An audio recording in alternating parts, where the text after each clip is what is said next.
What is going on, guys? TheBrokenMachine here. Hope you guys are all doing good today. In this video, I'm bringing you guys an updated settings guide for 2017 that will include all the new additions introduced in the recent spring update. First, we have the video settings. For brightness, anywhere between 50 and 60% should be fine. Too low and you won't be able to see targets in the dark corners, and if you go too high, you'll get a rather washed out image. Below, we have field of view. Field of view, or FOV, is the extent of the observable world that is seen on the display at any given moment. A wider FOV will allow you to see more of your surroundings, but targets at distance become smaller. With a narrower FOV, targets become much bigger and easier to spot, but you lose that peripheral vision that a wide FOV provides. I personally use 90 on the horizontal. This is quite a popular choice and one you should try. For the vehicle third-person field of view, I would recommend somewhere between 90 on the horizontal and the maximum the game will allow. With a wide FOV here, you can see much more around you and are less likely to get taken out by those pesky engineers. Below this, we have the ADS field of view as well. Set this to on and the field of view you've just selected will be applied when aiming down sight. There is not a huge difference with this on or off, but I personally like the extra zoom provided with this setting off. Motion blur is set to 0% for me. No need for this to be on in my opinion. It will smoothen out the game a little of course, but for me personally, I find if I spin around really quickly, often I'll miss key information at longer ranges. You may find that happens to you as well. We also have depth of field options. I used to have this on, now I don't. I found with it on, I focused too much on the iron sights, resulting in slower aim and reaction times. I'd recommend having a play and see what works for you, but honestly, I think you'd be better off with this off. Finally, at the bottom here, we have various colorblind options. If you are colorblind, have a play with these. Moving on to audio, I leave the master volume at 100%. Lower it if the game sound is too loud for you. Music volume is personal preference. I have this on 70% for streams and 0% when playing off stream. The in-game music is great of course, but is often distracting and covers up footsteps and other audio you'll need to hear to survive and beat your opponents. On the next option, set it to surround here if you do have a surround setup. Sound preset depends on the setup you have. For me personally, I use the Astro A40 TR headset with the mix amp, and I have this set to the Logitech preset. If you use headphones, I'd recommend doing the same. If you've got a pretty poor sound system or TV, you may want to try out the war tape setting. This essentially compresses the hell out of the audio, and it may work for some systems. It sounds pretty good on a small speaker system I have, but if you've got a decent TV or sound system or headphones, I wouldn't really recommend going for war tapes. Voice language is personal preference. Same for my team speaks my language. I like this off. I personally prefer the authenticity kind of feel that this setting provides. Turn off the game announce voice if you don't like hearing it. And lastly, change to female or male if you wish. Below we have the VoIP option. Turn off if you don't want to hear people on the mics, and adjust your mic volume below if necessary. And lastly, we have the option to turn on or off subtitles. Personal preference again here. Moving on to the gameplay options, at the top you can turn off the heads-up display if you wish. Below that you can turn off the player-created content like emblems and tags. Next is the chat log. You can show, hide or set this to when active. I prefer when active. With that set to when active, if anyone requests something, I'll see the box up in the top left-hand corner pop up, and I'll probably react much quicker than if I just set it to show all the time. I have the same settings for the inventory here too. Crosshair visibility can be adjusted if you like. Personally, I keep this at 100%.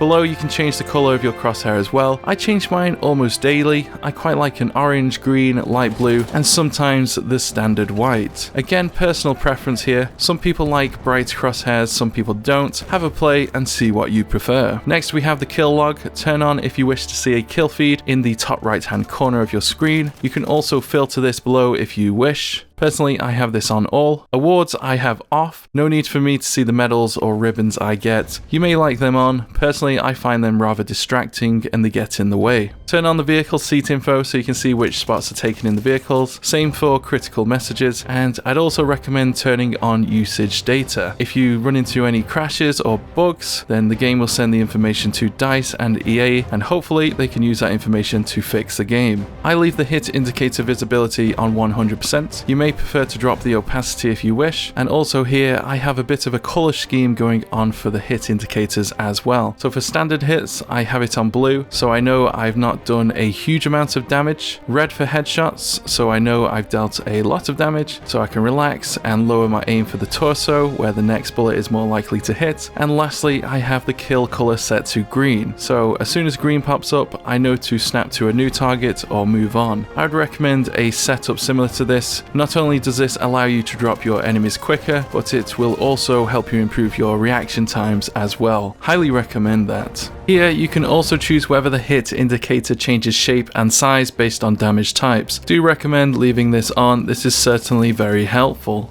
As for the minimap settings, if you like my setup here on screen, then just copy my settings. Again, this is all personal preference to be honest, so have a play and see what you like. Also, make sure to set stationary weapons to all so you can see all the stationary weapons on the minimap. At the bottom, we have various icon opacity options. Most of these are on default for me, except for the objective icon opacity while aiming down sight. So when I ADS, the opacity of the icons drops down and they don't get in the way. I've also dropped the gadget icon opacity down a little bit too. You may find these settings also work for you as well. Personally, I find the icons can be rather distracting while aiming down sight, so dropping these down a little can really help you out. Next up, we have the advanced gameplay tab. At the top, I have both soldier auto leaning and soldier auto peek over on. With these set to on, whenever you're up against a wall or behind an object, you can aim down sight and look over or around that object with ease. Parachute auto deploy is off for me. If I'm dropping in behind enemies, I don't want my parachute to auto deploy and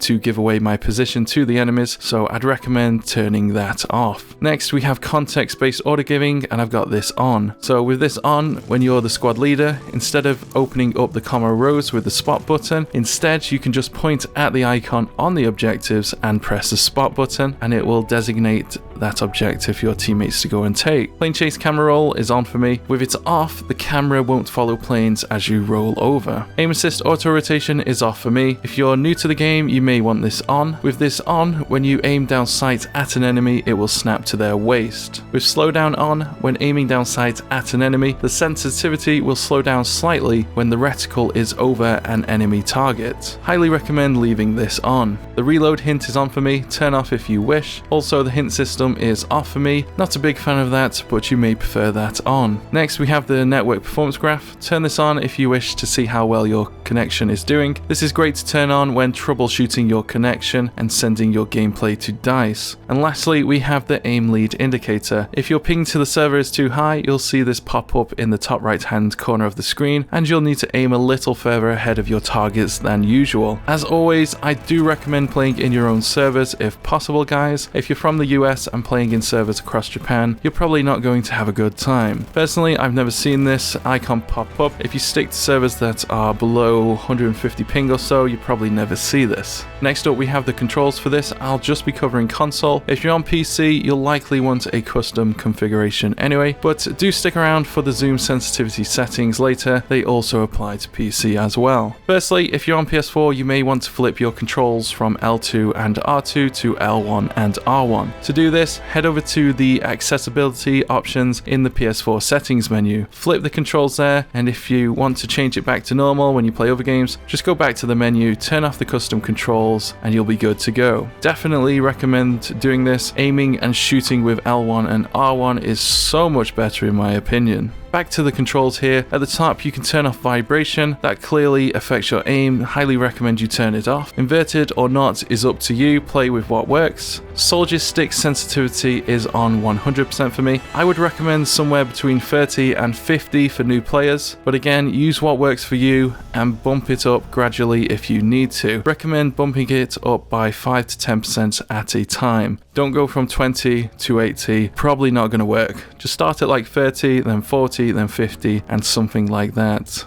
Remember, there is no best sensitivity setting. It's definitely easier to aim and stay on target on low sensitivity, but on high, you can potentially react much faster. Do remember though, reactions aren't everything. Don't be a fool and rely on reactions to save you. Positioning is everything. Vehicle stick sensitivity, I would recommend having something lower than your soldier sensitivity. No need for high in the vehicles, to be honest. Soldier zoom, I have this on 100%. That means my hipfire and ADS sensitivity feel exactly the same. If you want it to feel like Call of Duty, then drop it down to 50%. Remember, 50% here will be 50% of your soldier stick sensitivity. So if you're on 40% for soldier and want it half that speed while aiming down sight, you set the zoom to 50%. These options below are all personal preference.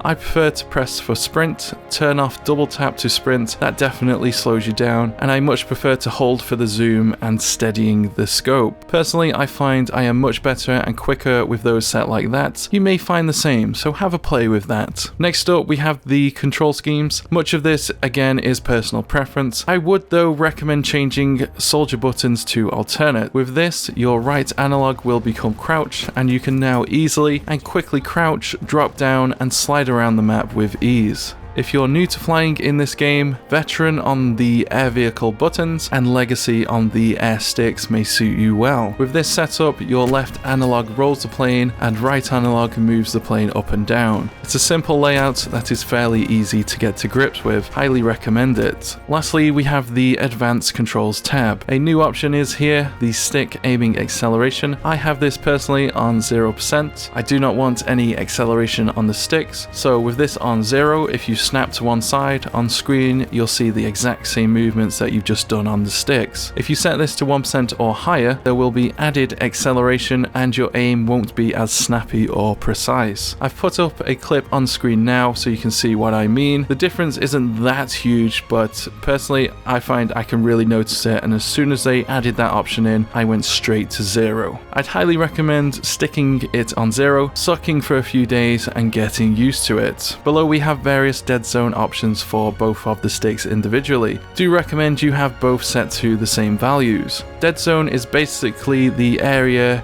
around an analog stick center position in which the stick will not send any information to the console. So if you have this on high, the controller will not respond until you push the analog all the way. I have this on 11% for both sticks. I'd recommend somewhere between 10 and 15%. If you go too low, your aim will drift all over the place and won't be easy to control. For the actual dead zone, I would leave this at 15%. This is the default value. I had a play with this, and after a game or so of trying various settings, I came to conclude the default that DICE have given us is probably the best. I would not recommend changing this one. You may be tempted, but I would just leave it at default. It feels fine. Definitely recommend. Would also recommend leaving the max input threshold at default too. This sets how much the stick needs to be pushed to produce max input. Have this too low and your sensitivity will feel crazy and be very difficult to control. Highly recommend not adjusting this. You can also adjust the max input threshold for the triggers below. Same for Xbox here as well. Highly recommend you drop these to the lowest values. With this set to the lowest, you can aim and fire as quickly as possible. Definitely recommend dropping it as low as possible there. Before we touch these soldier zoom sensitivity options here, there is one option you may want to switch on first, and that is uniform soldier aiming right at the bottom here. With this set on, the sensitivity will feel the same on whichever weapon or scope you use. So let's say if you turn 90 degrees to the right with a sniper rifle and then do the same with a pistol, it will feel exactly the same in terms of sensitivity. Definitely recommend turning this on and leaving the coefficient at the default value. After doing that, go back up and leave all these sensitivity options on default 100%. With these all on 100, every sight will feel exactly the same. However, you may wish to up the sensitivity on the turrets, as these can be rather slow and you don't need to be particularly accurate with these. Lastly, we have vehicle aim relative control. I have this set to off. With this on, if you're in a tank with the turret facing the rear of the vehicle and you push the button to go forward, instead of your vehicle going where you think it will go in the direction the turret is facing. Very confusing. Definitely recommend setting that off. With decouple aim from turning on, this will allow you to turn left in a vehicle while turning a turret right and not having either of those affect each other. Recommend that on for that, and also the vehicle passenger control down below. And that is all the settings, guys. I know this has been a long one. Hope this guide does help you, and I hope you find something that works for you. As always, if you've enjoyed this video, please drop a like, and thank you very much for watching and checking out my channel today. That is all for this video, guys. Take it easy and catch you later.